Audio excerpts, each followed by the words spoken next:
algún momento, quizás todos nos hemos preguntado, debido a injusticias que hemos visto o estamos pasando, ¿por qué a la gente buena le ocurren cosas malas? O al revés, ¿por qué a la gente mala le ocurren cosas buenas? ¿Merece todo el mundo ser feliz? Podemos detenernos en estas preguntas para tratar de comprender un poco y darle sentido y respuesta a esta incertidumbre. Y también plantearnos otras preguntas, como por ejemplo, ¿qué son las cosas buenas? ¿Cuáles son las cosas buenas que le ocurren a la gente mala? Y es en donde la mayoría podemos congeniar, que las cosas buenas son las que hacen feliz a las personas. Y se vuelve importante comprender o tratar de comprender qué es felicidad.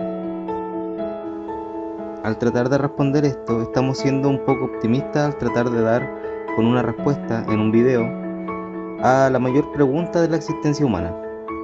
Pero podemos intentar buscar al menos cierta orientación, basándonos en opiniones y supuestos colectivos. La felicidad es un tema muy interesante, estudiado por grandes filósofos como por ejemplo Aristóteles. Él habla de la felicidad como el fin más elevado al que puede aspirar una persona. O Confucio, pensador chino del 551 a.C., quien vivió junto a su familia una época marcada por el caos y la guerra. Habla sobre la importancia del respeto hacia los demás para lograr una armonía que lleva al buen vivir y por ende a la felicidad en comunidad. Hoy en día se habla sobre felicidad en esta realidad en la que vivimos como sociedad consumista que busca gratificaciones inmediatas, el conseguir un objetivo, obtener placer de cosas materiales en el momento presente. Pero, ¿a esto se le puede llamar felicidad? Por ejemplo, cuando alguien afirma, si consigo esto o aquello, seré feliz. La persona al lograr buscar fama, obtener riqueza o éxito económico, quizás está buscando fuera algo que debería estar buscando dentro de sí mismo, y no es así como debería ser. Este tipo de gratificaciones son pasajeras, y si bien alcanzar un objetivo puede hacernos sentir bien, esta sensación placentera puede durar poco si uno no está consigo mismo en armonía y bienestar. Llegar a un punto determinado, o conseguir llegar a ciertas metas, conlleva un bienestar temporal, pero no necesariamente a una felicidad constante y permanente. Entonces, ¿qué dice la ciencia al respecto?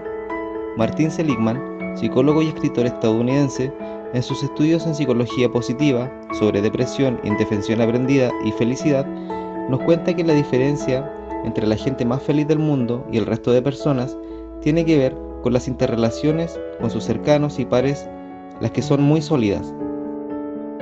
Esto incluye no solo a relaciones románticas, sino también con familiares, amigos. Estas no significan que sean perfectas, pero al poder relacionarse con otros de manera responsable, respetuosa y desde la bondad, les ayuda a ser más felices.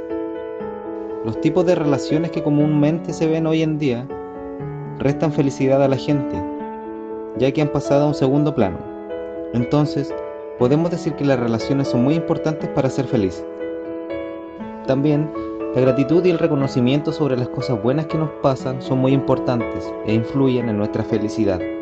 Valorar lo bueno que nos ocurre sobre lo malo, darle más peso a eso bueno que nos ha ocurrido o que nos está ocurriendo, por pequeño que sea, es beneficioso para nuestra salud mental. Oprah Winfrey, periodista y filántropa estadounidense, cree que si uno practica la gratitud todos los días, comenzará a buscar conscientemente cosas por las que estar agradecido. Desde la mañana podemos comenzar a agradecer e incluso levantarse. Esto permite estar más vivo y receptivo a lo bueno que pueda llegar a nuestras vidas. Quienes expresan gratitud con regularidad y no dan por hecho lo que tienen, no ignoran los problemas, pero tampoco ignoran lo que tienen. El apreciar las cosas buenas de la vida les da más valor a lo que sí tienen. Por eso estas cosas tienen más valor que las cosas malas. Todo está en cómo valoremos. Otro punto es confundir felicidad con satisfacción. La satisfacción produce un efecto favorable momentáneo y pasajero. mientras que la felicidad consiste en un estado de ánimo o una situación de disfrute que nos permite a las personas ser felices. La satisfacción nos complace momentáneamente. La felicidad nos produce dicha, consuelo y esperanza. Entonces, teniendo en cuenta estas diferencias entre satisfacción y felicidad, que aunque tengan características similares, no son lo mismo, podemos deducir que con la satisfacción momentánea, algunas personas logran suplir o tapar por un momento un propio vacío, insatisfacción y malestar. No hay que culparnos, todos lo hemos hecho alguna vez. Pero buscar felicidad, como por ejemplo en bienes materiales, logros, tener más que otros, codiciar y poder tener lo que alguien más tiene, no es precisamente felicidad, ya que la verdadera felicidad no debería venir de ninguna fuente externa, sino del bienestar y la relación que tenemos con nosotros mismos.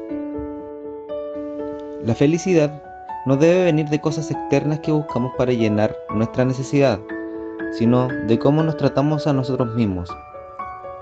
Y como mencionamos alguna vez, el vivir conectados a nuestra esencia, sin ataduras y sin aprensiones sobre el pasado y preocupaciones por lo que vaya a ocurrir en un futuro.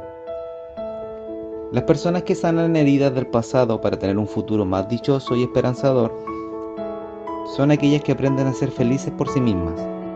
Es aquí donde es importante detenerse a pensar.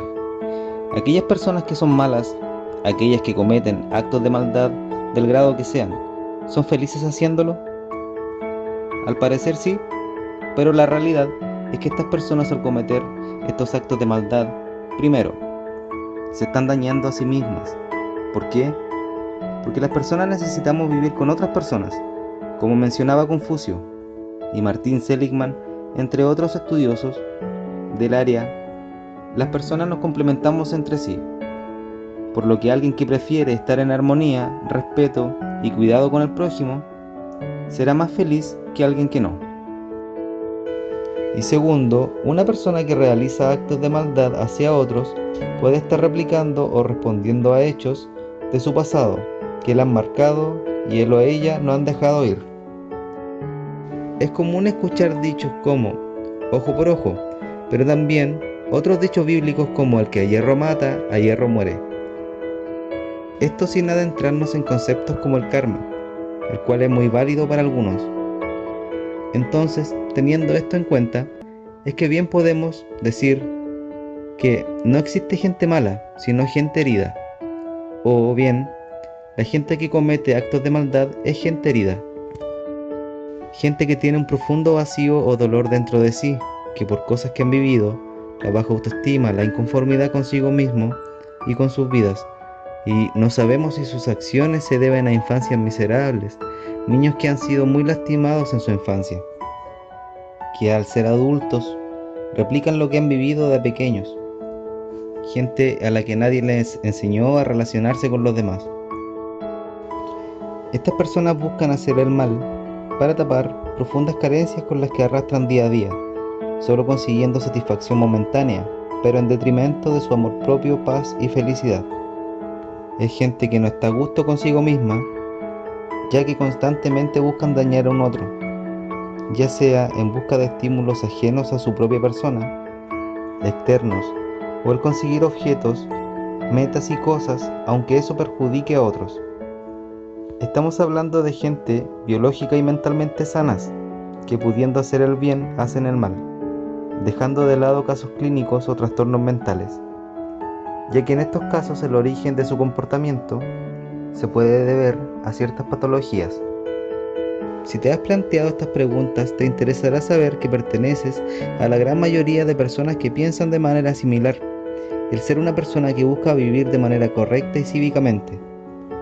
Trata sobre cómo tratamos a los demás en la vida cotidiana, cómo nos gustaría ser tratados también. Se relaciona de manera estrecha con la ética.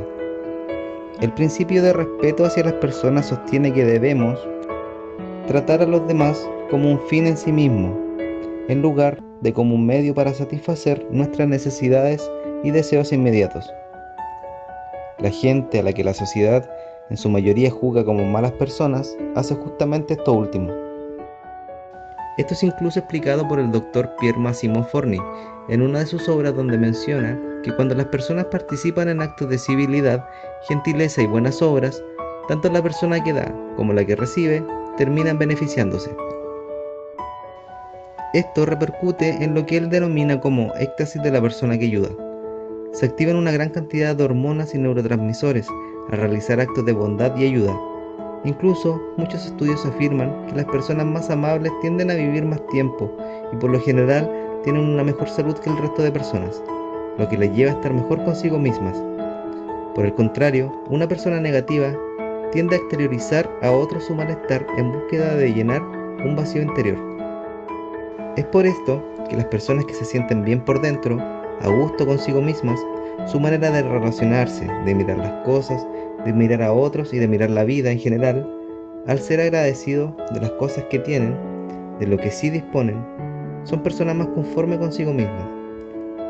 Esto les permite crecer, conseguir cosas realmente importantes, valorando y preservando su bienestar, el bienestar interno ante lo externo. Han encontrado lo que necesitan dentro de sí y están a gusto con ellas mismas, y lo pueden compartir con los demás. Tanto las personas que consideramos buenas como las que no, cometen errores en sus vidas, malas acciones. La diferencia está en cada uno, qué hace sobre ello, cómo decide sobre lo que hace y cómo se hace cargo sobre eso. Una de las cualidades que poseemos las personas al existir es el libre albedrío. Las personas conscientes tienen la capacidad de decidir sobre sus acciones. Comprender que cada acto que hagan traerá consecuencias no solo para ellos sino también para los demás.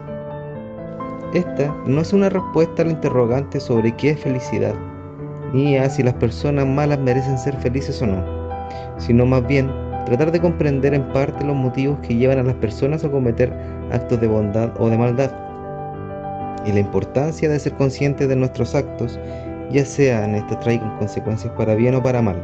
Aún así, es decisión nuestra actuar de una forma u otra y responsabilizarnos sobre ello.